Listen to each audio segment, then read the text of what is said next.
पागडीचं कार्यालय आम्ही पाहिलं आहे. आता स्वतःचे कार्यालय झालं. पक्ष देखील कार्यकर्त्यांच्या ताकदीवर मोठा झाला. त्याचा आनंद आहे. अन्यायाच्या विरुद्ध लढणाऱ्या प्रत्येकाला या जागेत येऊन नक्कीच आवाज उठवता येईल. प्रत्येक जिल्ह्यात सुसज्ज कार्यालय हवे ही संकल्पना पक्षाची आहे. संख्या वाढल्यानंतर कार्यालयाची उपलब्धता वाढवणे गरजेचे होते. महायुतीच्या या कार्यालयात बैठका होतील असे युतीतील काही नेत्यांनी सांगितले. त्यात काही गैर नाही. निवडणुकीच्या काळात महायुतीच्या बैठका या कार्यालयात होतील. या कार्यालयात युतीचा छोटा मेळावा घेता येईल. त्यामुळे आम्हाला वावगं वाटत नाही. शेवटी कोण कोणत्या चिन्हावर उभं राहू हे सांगणारा मी अधिकारी नाही. शिवसेना विभक्त झाल्यानंतर जागा बदलल्या. ठाण्यात देखील जे खासदार होते ते उद्धव ठाकरे गटात आहेत. त्यामुळे प्रत्येक ठिकाणचं गणित बदललं आहे. मोदींचे हात बळकट करायचे हा एकच उद्देश आहे. त्या दृष्टीने कामाला लागायचे आहे. राज ठाकरे पाठिंबा देत आहेत. हा ऐतिहासिक निर्णय आहे. निश्चितपणे मुंबईलाच नाही तर संपूर्ण देशात त्याचा फायदा होईल.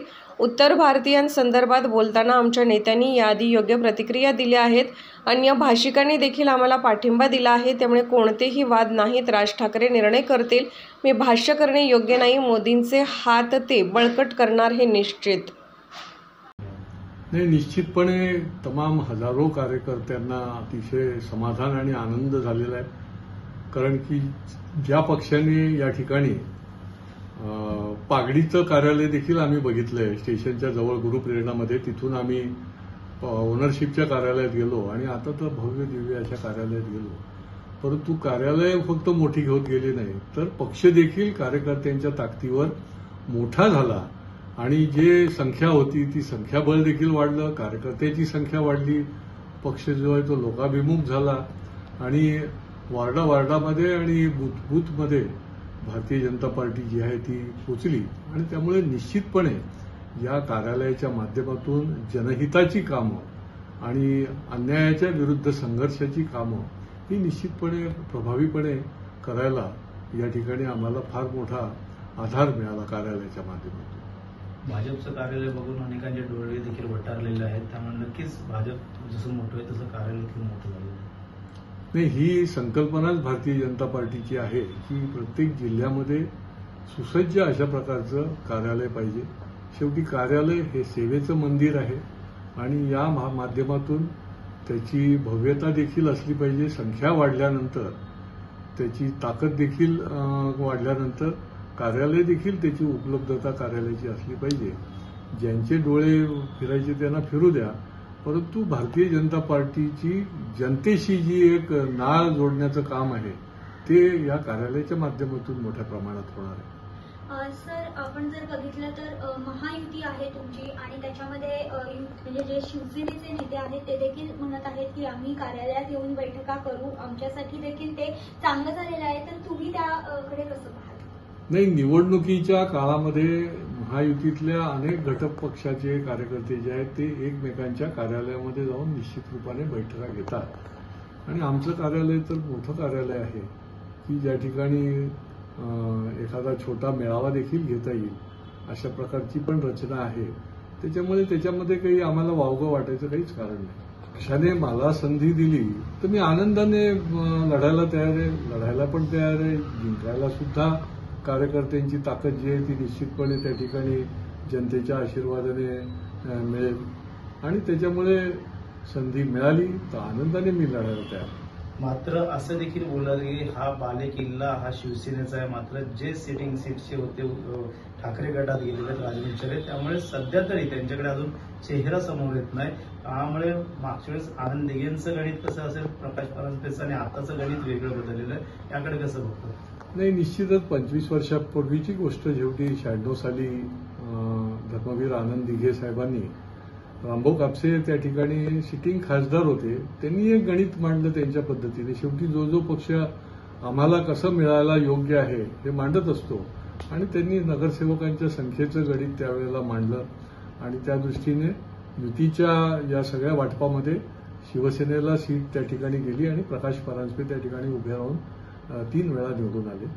त्याच पद्धतीने आता गणित जे आहे तर आता गणित जर मांडायचं झालं तर भारतीय जनता पार्टीचेही आमदारांची संख्या मोठी आहे. जवळजवळ जिल्ह्यामध्ये 12 आमदार आहेत.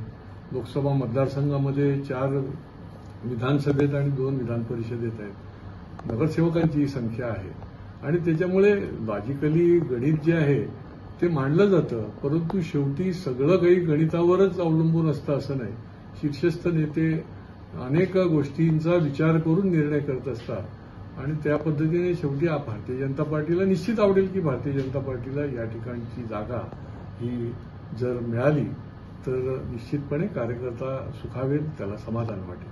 शेवटी कोण कशावर उभं राहील याचा निर्णय सांगणारी मी काही अथॉरिटी नाही, परंतु आता सिटिंग गावित हे त्या पालघर लोकसभेमध्ये धनुष्यबाणावर निवडून आलेले खासदार आहेत आणि त्याच्यामुळे आणि जिथे जिथे जे काही ठिकाणी शिवसेना विभक्त झाल्यानंतर जागा बदलल्या, आता इकडे देखील जे धनुष्यबाणावर निवडून आले ते उद्धव ठाकरेंच्या गटामध्ये आहेत आणि या बाजूला त्यामुळे इथे कोणी खासदार नाही आहेत, सिटिंग खासदार या गटामध्ये जरी अखंड शिवसेना असताना असले तरी.